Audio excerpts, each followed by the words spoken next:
There's a certain sickness in the air, a moral vertigo that leaves even seasoned observers of public discourse wondering if truth has any footing left. Nowhere was that more evident than in the exchange between Kinsey and Melissa Rivers, two women whose conversation managed to distill the ignorance, entitlement, and quiet cruelty that defines so much of today's commentary on Meghan Sussex. Welcome. This is Majesty, Sussex Report, and I'm Antonio. Thank you for spending some of your valuable time here with us. This is part 2 of Useful Idiots.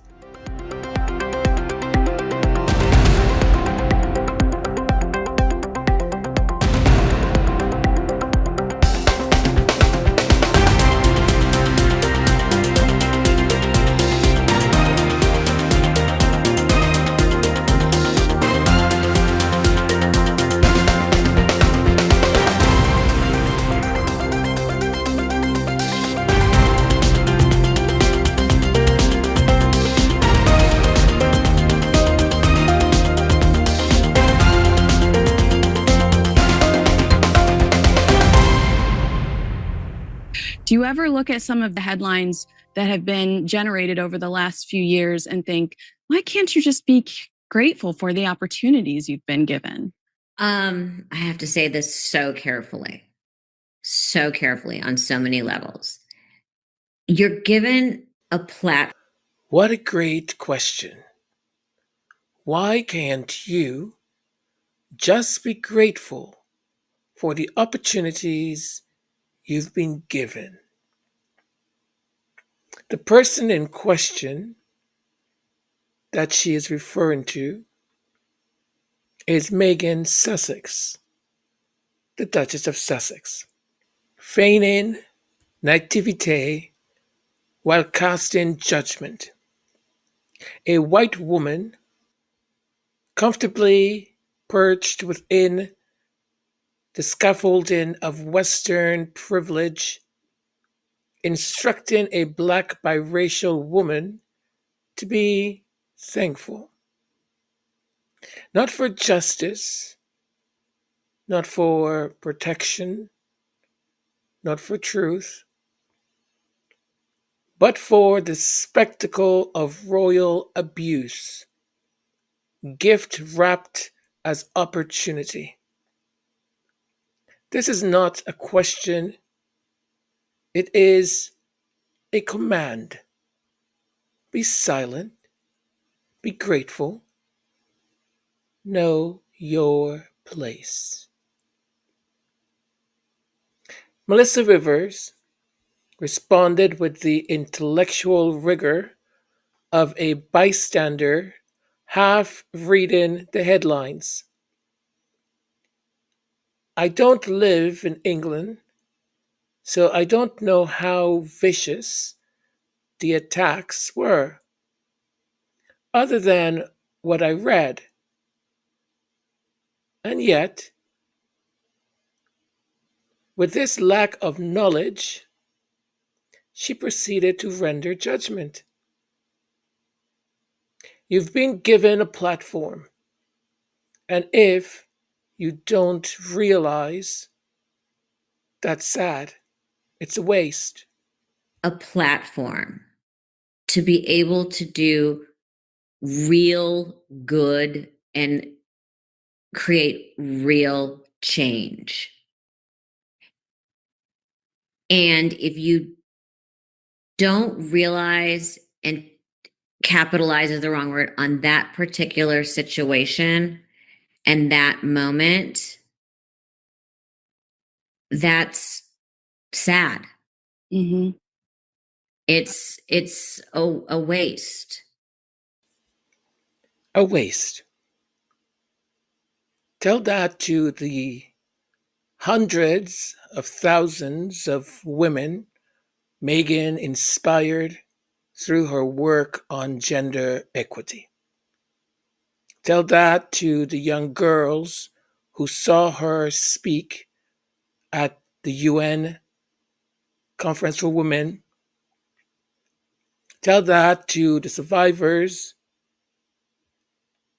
who were planning to unalive themselves, who heard her speak openly about mental health.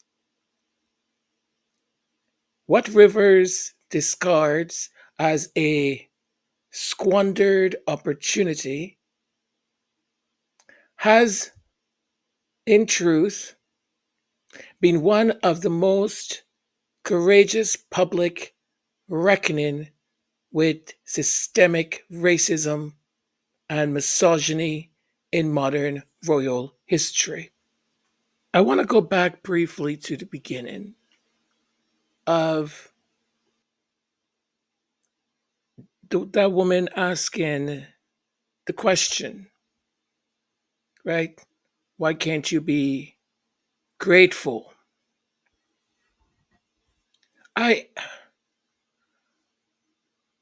in in the year 2025. Let me say that again. In the year 2025, people have not been more stupid, more ignorant, more racist, where we have so much information to educate ourselves, to learn, where multiculturalism is just at your doorstep. And still, we have someone, well, that woman, asking the question, why can't you just be grateful, you freaking. Why can't you be grateful? Sit your arse down and shut the F up. You damn lucky. We even, oh no, no, but I don't mean it that way. I don't mean it that way. You're taking it somewhere I didn't mean it. I'm just saying that, you know, if I was the one who was given that opportunity, I would be like totally, totally like thankful and grateful. It's like, listen, it's like when you people, like when like a cop stops you people like argue all the time with the cop. Like just like I've been stopped before, and cops are the nicest people in the world. Like when I'm stopped and they're like, "Hey, like, do you know why I stopped you?" I'm like, "Officer, like, totally, I don't know why, but I'm sure I did something wrong." And then they're like, "Okay, so like you like skip this and that," and I was like, "Oh my god," I'm like, "So sorry," and they like are totally nice and they let me go. So it's really a problem with you guys. Like totally have to like I don't know like I think you need to practice more like gratitude. I swear that's what I hear in my head. That is what I hear in my head. And if you were ever wondering that they know that that type of question is racist, if you were questioning whether they knew or not, or it's just, naivete, it's just asking a question, then Melissa Rivers should have not said, I have to be very careful how I answer this. You see, the minute Melissa said, I have to be very careful how I answer this, that tells me that you know. It's not about you getting yourself into trouble. It's that you already know that that question is based. in racism. And you now have to navigate very carefully how you answer it because you don't want to be labeled as a racist. But you see, you know. I would say to Melissa, say what you want to say. Walk in it. Own it. Be confident in it. So say it however you want to say it. There's no need to hide. The the narrative of conveniently leaving out all the other factors that were happening is rewriting history, and it's I am telling you, I have at every juncture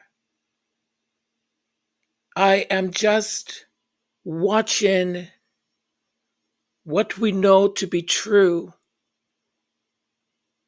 that people ignore, or people tell us no, no, no, that doesn't happen. To be there in that juncture and to be fully awake, eyes wide open, and see it at work. See how the revision of history has already started. See how people who do not know, and they acknowledge they don't know, like Melissa did, still have an opinion. You see, because my parents taught me, and even I, as a person, an adult who understands that there are consequences to my words, to what I say. If someone were to ask me about Melissa Rivers' life, I would have to say, I don't know much. Last time I remember, there was something about a police and a fashion show. Fashion police, that's it. And there was something that happened, and then the show was either canceled or something like that. That's the last I ever heard or knew about Melissa Rivers. Now, if someone who's interviewing and starts to give me information, say, well, this happened, that happened, I will still not, I'll say, okay, well, thank you for the update. I can't give a thoughtful commentary or opinion on something or someone when the source is just one person I'm getting that information from.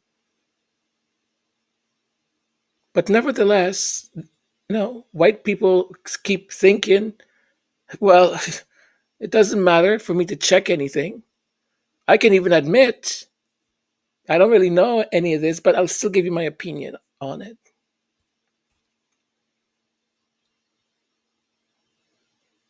The ignorance, right? They say that ignorance rarely travels alone. It comes arm in arm with arrogance.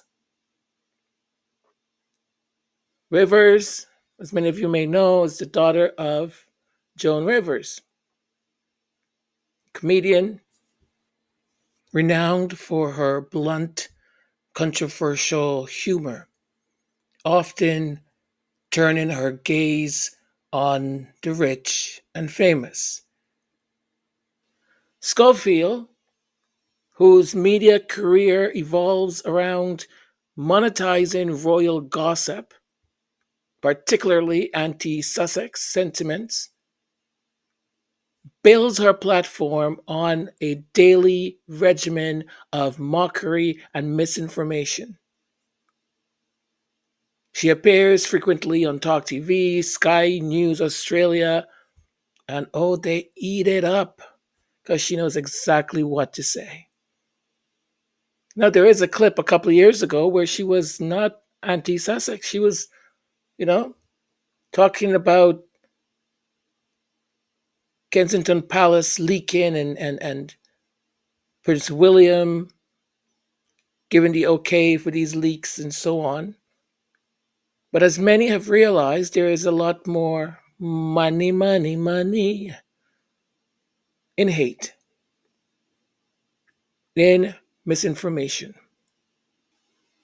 These networks like Talk TV, Sky News Australia have become basic echo chambers of anti Sussex vitriol, hatred, right down evil.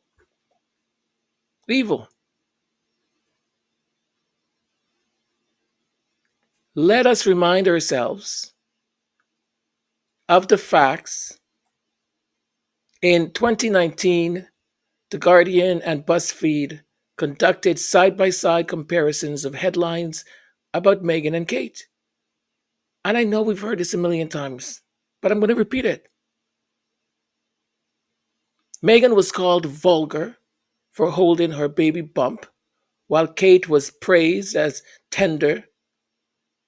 Meghan's avocado toast became a symbol of environmental ruin and human rights abuse. Kate's was celebrated as a wholesome snack. And what of Prince Harry's own words in the Netflix documentary? He spoke plainly. He said it was racism. It was not just media, it was the institution. The headlines didn't stop at the dog whistles, they became battle cries straight out of Compton. They printed about a duchess who never lived there. The Daily Fail platform writes, suggesting the Queen should have been tougher on Meghan to keep her in line. What, take out a whip? Tie her up? Melissa Rivers says, you married into the family business, as if the crown were a mom and pop shop. And institutional racism just part of the employee handbook. That's always fascinated me. When people say, well, she knew what she was getting into. Why she should blah, blah, blah. Did she? Did she know what she was getting into? Really? Not only that, why should that be okay? It's an institution that is part of a family, and you work on behalf of that family and that institution. So, like in any other workplace, when racism, sexism, and all of that is being thrown at you, it's quite all right to make a complaint to HR.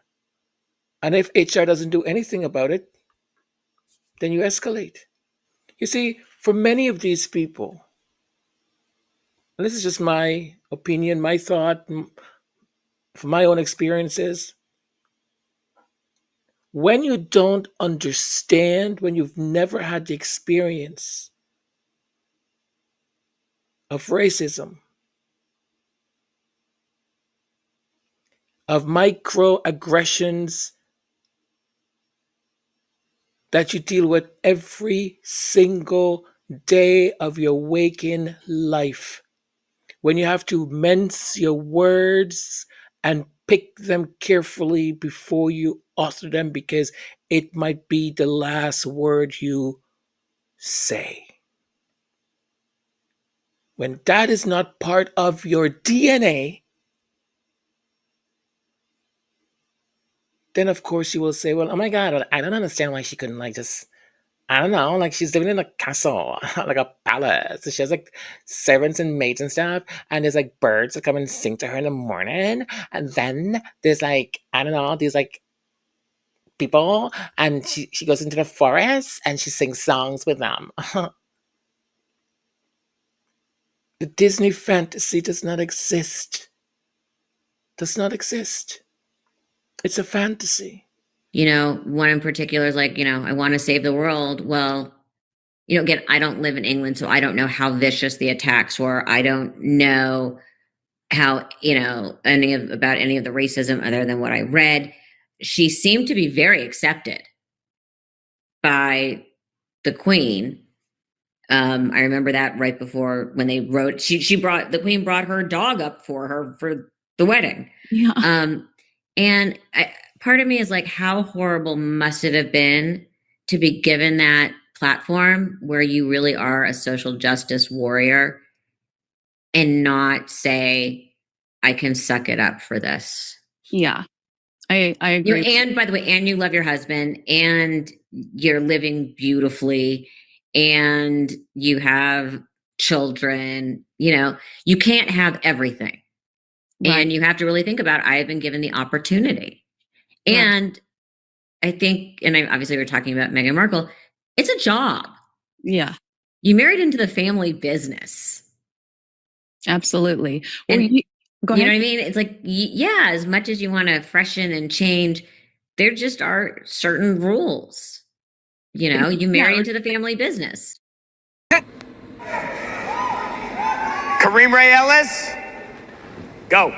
What is the wealthiest place in the world? When I was 19, I heard that it was Fort Knox because of all this gold. And then I heard it was the Vatican because of all this art. But now I'm sitting in the MGM Grand and we're sitting at the largest growth con ever. 10-year legacy. When I was 19, Miles Monroe said the wealthiest place in the world was the cemetery because most people go to their graveyard and they pack this suitcase full of their goals, dreams, hopes, ambition, things they were supposed to give birth to when they had time. But unfortunately, that time ran out. Now, I didn't care about that when I was 19. I did in 2017 because that was the year my life got turned upside down with a single bullet from a 9mm handgun. This bullet had me in surgery for 6 hours. Doctors put 4 screws in my leg, reconstructive surgery on my knee, and my only saving grace is that my assailant didn't pull that trigger a second time. Because in that moment, both my life and my dreams would have been forfeit. Ladies and gentlemen, this is a defining moment. Believe it or not, this message is not about me getting shot. It's about the fact that the cemetery reigns undefeated year after year because most of us walk around with this belief that we got all the time in the world and our tomorrow has never been promised. I believe it is un-American for you to discover your purpose and choose not to walk in it. So I think that it's time for us to rob the graveyard of its greatness. Let's bankrupt the national GDP of the cemetery because what God placed inside of you is designed not to get buried. My name is Kareem Ellis, and I'm here to remind you that the wealthiest place in the world has always been placed inside of you. But you gotta be willing to live big so that your suitcase arrives empty. But most important of all, to live a life that creates a 10x legacy that's designed to outlive you. Thank you.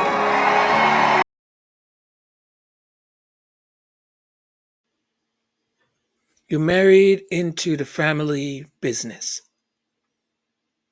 says Melissa Rivers. This isn't The Apprentice. This is an ancient empire steeped in colonial legacy, where power whispers in bloodlines and those outside the script are erased. Gratitude? Gratitude. No, Meghan does not owe gratitude for surviving a system designed to destroy her. She owes honesty to herself, to her children, and to the millions watching. And if you, Melissa or Kinsey, wish to speak on these matters, then read. Please read. Listen and learn. Do not hide behind the tattered veil of, well, I don't know, while hurling stones. Because here's what we do know: racism dressed in civility, guess what? It still is racism. And misinformation delivered with a smile still poisons all of us. To those still uncertain, let us be clear. This isn't just a media failure, it is a societal one. And every time a Rivers or a Schofield speaks without knowing, judges without empathy, and reinforces the demand for silence from the marginalized, and the rot just spreads. But I'll tell you this: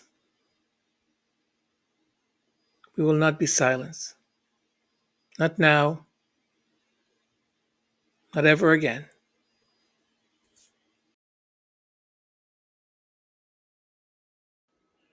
Well, the last attempt, I just deleted it because I started it with some stupid and I'll have to delete this one too. Oh boy. Okay, let's just try it. Okay, let's just try. I really hope that you got something out of yesterday's episode and today's. When I saw those two items, I thought they deserved a response, right? I, I felt strongly about it. So, and Fate said, yeah, go ahead. Go ahead and do it. But, one of the things, one of many, that keeps, what's the word I'm looking for? I guess I'm astonished. Yeah, I think that's a good word. Astonished is the sheer amount of ignorance that exists in media. And I'm concentrating more so on media like Talk TV and JB News and so on. They have no clue beyond what's right in front of their nose. And even for that, I think they have difficulty. And the arrogance, because they think that they're just so smart. They've got the rest of us beat. It's that kind of arrogance that strives in environments that are echo chambers, right? They're just telling each other, oh no, you're right, no, you're right, no, you're right. It is just absolutely appalling. And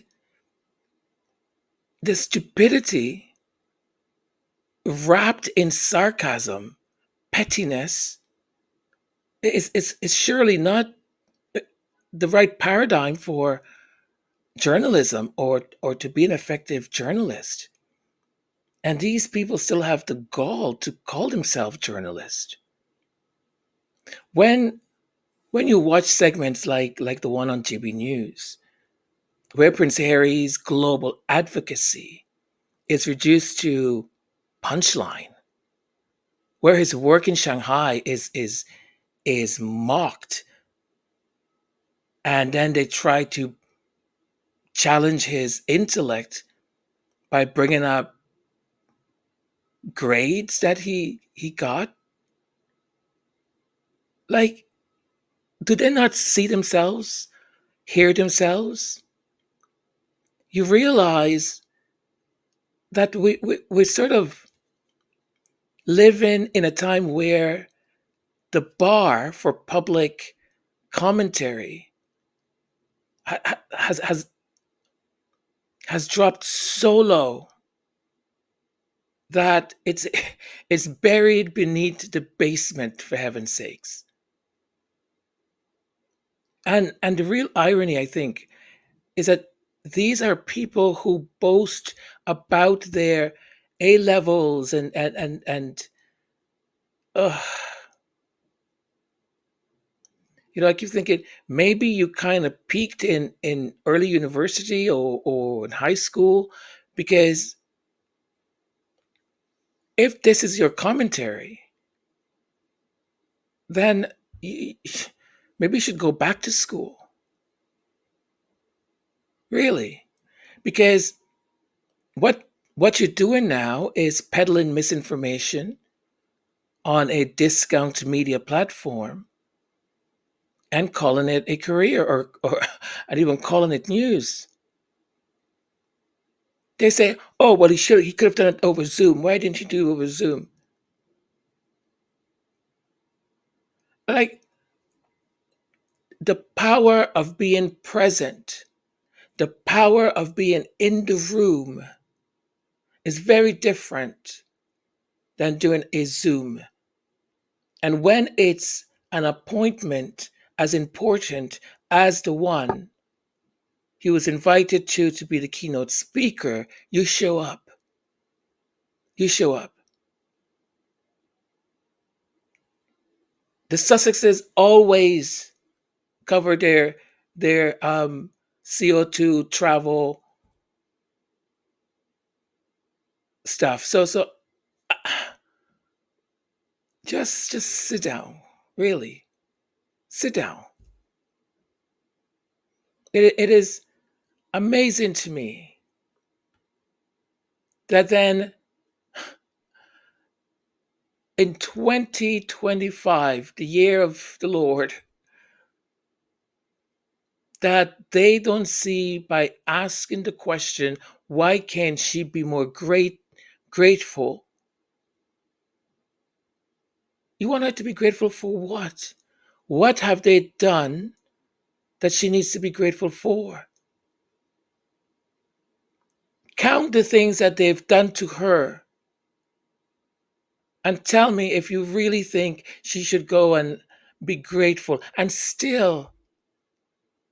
shows the excellence in which we were raised in. And still, she has the decency to be kind.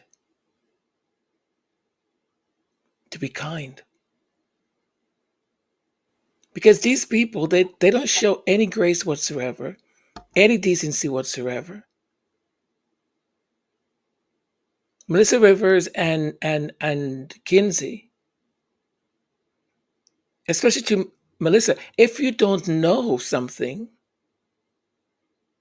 then don't comment on it. On one hand, she says, well, you know, having a platform like the one she was given and her walking away from it, well, that kind of means that it must have been really bad. But then she goes back and go, well, you should have known, like, you're marrying into this family. It's a family business and there's rules and regulations. Like, you can't just show up and be like, hey, I'm the fresh princessa on the block. I want to change things. Like, shut up. Honestly, shut up. Because you don't even have proper context. You don't have it. So why are you giving an opinion on it? It's like the other pathetic Justine Bateman or whatever. Hey, you just been performative. What are you doing, Justine? What are you doing? I see these people, right? And they all follow this stereotype almost of where facts doesn't matter. The more fantastical, you can tell them a sort of lie, they will believe the lie before they believe the factual stuff. Look, we just had elections not too long ago, and I was looking at Twitter, and they're doing the same thing like what they did in the US. A whole large amount of, especially the bros, right? Large amount of them just sending each other and posting misinformation after misinformation after misinformation. I keep saying, if you folks are so miserable in this country, move. Move. You keep telling migrants or immigrants, get out of my country. No, migrants and immigrants are quite happy in the country. And they're willing to continue to build the country up, to put in the work. You somehow don't want to do it, complain about everything, then leave. Go where your manliness and manhood and whiteness and whatever else will be appreciated, and you will be served, and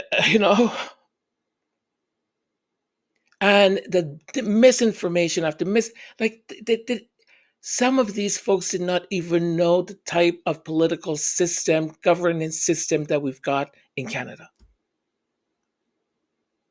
Them thinking that the Liberal Party that elected their leader, that was us voting for the Prime Minister of Canada. I'm like, did you guys go to school? But this is what I loved. I saw a group of TikTokers, women and men, Canadians, were just fact checking them like nonstop and calling them out, just calling them out with facts, with numbers, evidence base. It was just delicious, delicious. And here we have the same thing. They just omit any part of the story that will contradict the narrative that they want you to hang on to. It's just amazing to me. It's like we are witnessing a broadcast class that is comfortable having strong opinions about people they do not know, about experiences they've never lived, and struggles that they honestly don't comprehend. Because you see, privilege has granted them the safety to speculate, to dismiss, to belittle without any consequences. I've got something special, extra special here for you, because I wanted to illustrate, not like I haven't already, but I wanted to illustrate the ignorance, the level of ignorance of very, very low IQ that exists in media. And this is a gift brought to you from Sky News Australia. That where intelligence goes to die. Well, let me not say any more. Observe. Enjoy. Where King Charles delivered this land acknowledgement. I would like to acknowledge that we are gathered on the unceded territory of the Algonquin and the Shinabeg people. It is my great hope that in each of your communities and collectively as a country, a path is found toward truth and reconciliation in both word and deed. Douglas, what do you make of that? Is it necessary, desirable? Is it akin to a humiliation ritual? I don't go in for the land acknowledgement stuff, but I'm in the fortunate position of not being the king and having to never make any misstep or upset any tribe, or literal or metaphorical. I mean, I thought that was a very dignified speech by the king. The one thing I would always think whenever I hear a land acknowledgement is it's for people in a country to decide if they want to do that sort of thing, for Canadians, for Americans, Australians, and others. The thing that I always think when it does happen is I wonder whether this could ever happen in Britain or in Europe. Would it ever be the case that there would be a land acknowledgement to the First Peoples, the Indigenous peoples of England, for instance, on whose land people stand? I never really hear that. Maybe there will come a time when things are so bad. There comes a time when ignorance, once merely tolerated, becomes too toxic to let pass. Today is one of those times. We are asked, no, we are forced sometimes to sit through some of these vacuous attempts at commentary. This time courtesy of Sky News Australia, with two people who may label themselves as journalists.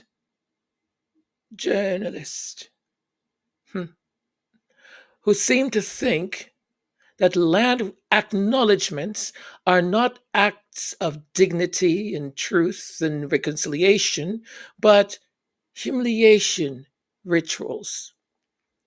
Oh, the poor things. They'd rather have their heads up their own rear ends than just look forward to the future and to bring some dignity to humankind. Let us first thank King Charles. Yes, I said that. Let's thank King Charles, of all people, for delivering what is, in the full context of colonial history, a small but long overdue gesture, a land acknowledgement. He said, plainly and without hesitation, that the crown was standing on unceded Algonquin and Anishinaabe territory. And for once, the monarch chose words that carried the weight of moral truth. It was not theater. It was not panache. It was history whispered aloud, finally. And yet, here comes the clowns. Do you see them? Do you hear them? One whose popularity rises inversely to the IQ of her audience. The other, Douglas, ever eager to speak, rarely burdened with knowledge, I must say. They took this acknowledgement, this solemn bow to history's victims, and mocked it as if reconciliation were a punchline. Douglas asked the most important question with a smug simplicity. Would it ever happen in Britain? A land acknowledgement to the First Peoples of England? Sir, excuse me. Hello? Yes, you. What First Peoples? Well, you did say the first peoples of England. I'm just asking you, what first peoples? You seem to conflate tribe conquest with imperial genocide. England's ancient tribes, long assimilated through history's own tide, are not analogous to the sovereign nations of the Americas, Australia, or New Zealand, nations that were invaded, sir, dispossessed. Their languages were extinguished, their children were stolen. Land acknowledgements are not rituals. They are the barest nod to justice, spoken on lands soaked with the silence of those who lived there first.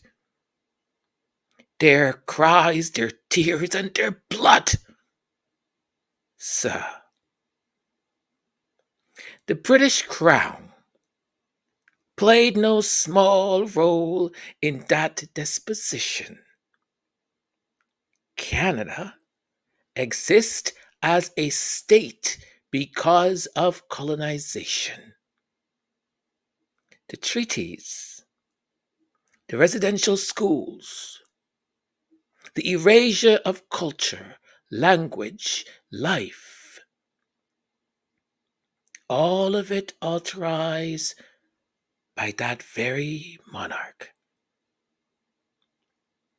So when the King of England, when the King of Canada acknowledges that these lands were never ceded, he is not groveling. He is participating in the very least form of accountability. To mock this is not clever. It is not provocative. It is intellectually bankrupt. It is morally vacuous. And let's be frank, there is a peculiar venom that seeps through such commentary. The kind that calls progress wokeness and justice humiliation. The kind that demands forgiveness without ever having the courage to ask for it. These commentators do not seek clarity. They seek to comfort those too lazy or too proud to confront history. It's the same type of people who are tearing up books, burning books, showing up and being oh so offended that my little Bobby needs to learn about slavery. Oh dear, oh dear, oh dear. It is, as ever, you see what I did there? It is, as ever, the soft bigotry of the entitled to look at centuries of suffering and say, isn't this a bit too much? No, no, no, no, no, no, dear. No, it is not a bit much.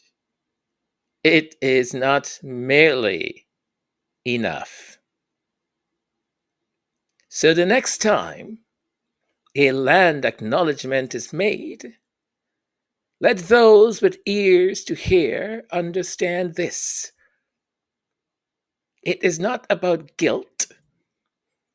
It is about truth. It is not a script. It is a signpost, a marker that we all are not where we should be. But perhaps we are finally starting to face the right direction. And if that offends you, my dearest, put your heads back in your rear ends and stay there. And good luck.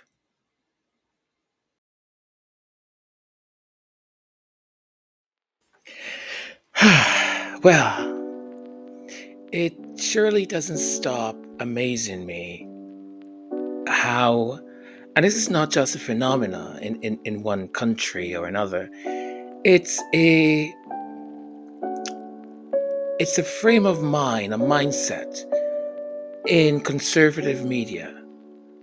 And my question is, what are the conservatives so afraid of?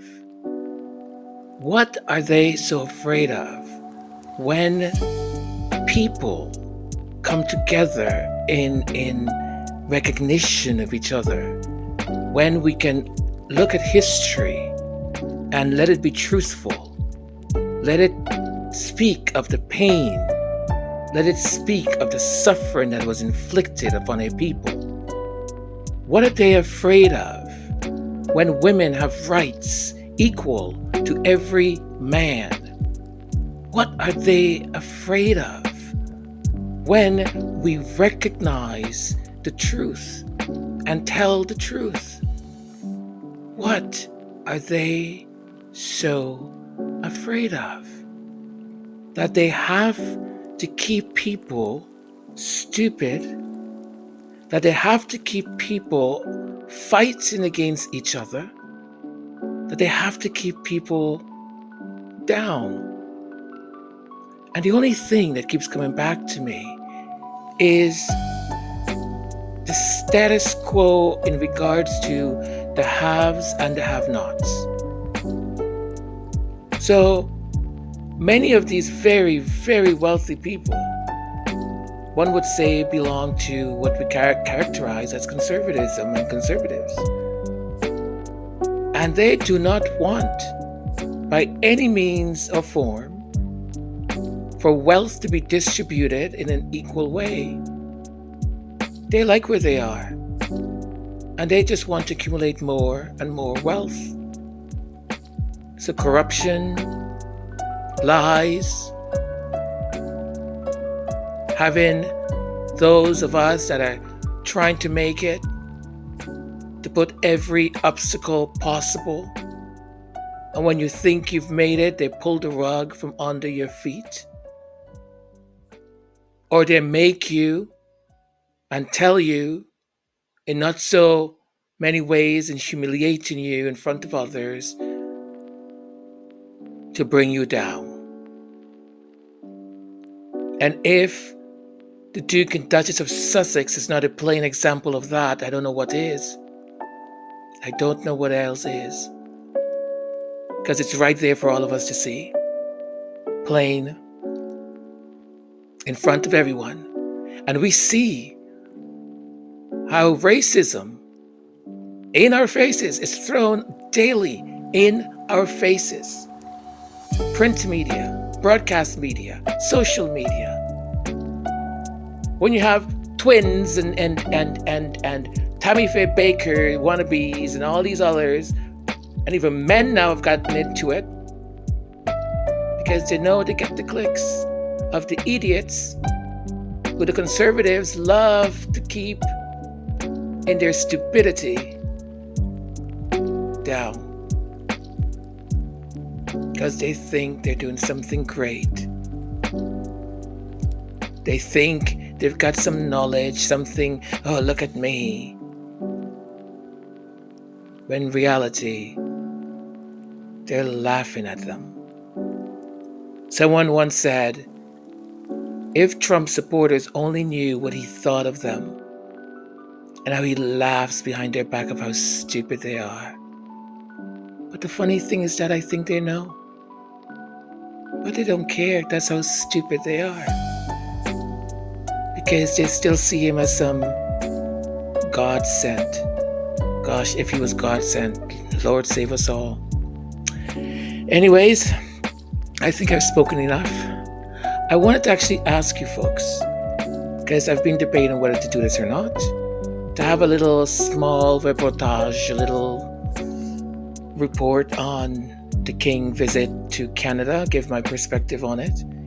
If you want to hear my side of the story, of course, it's not going to please everyone, I'm going to be honest. I will be honest in regards to what it meant for Canada and what it means to our sovereignty and all of that. I will give my honest opinion. And if you folks would like that, do tell me in the comment section. Just say, I was going to say yes, but yeah, just in the commentary section, say yes, and I'll know what you mean. If you don't want it, no need to say anything at all. And I guess if I get like maybe anything above 10, if there's above 10 yeses, then I'll do maybe a 10-minute or something on it. All right? Okay, my lovelies, my beautiful people, mi familia. Yesterday, folks, I slept and slept and slept. My body, I think I'm finally coming around the corner on this, like, whatever it is that I've got. But yesterday, my body I couldn't open my eyes. I just kept sleeping and sleeping and sleeping. So I feel better today. God bless you all. Stay well. Be kind to yourselves. Be kind to your loved ones. I love you all. Take care. Bye for now. Mwah.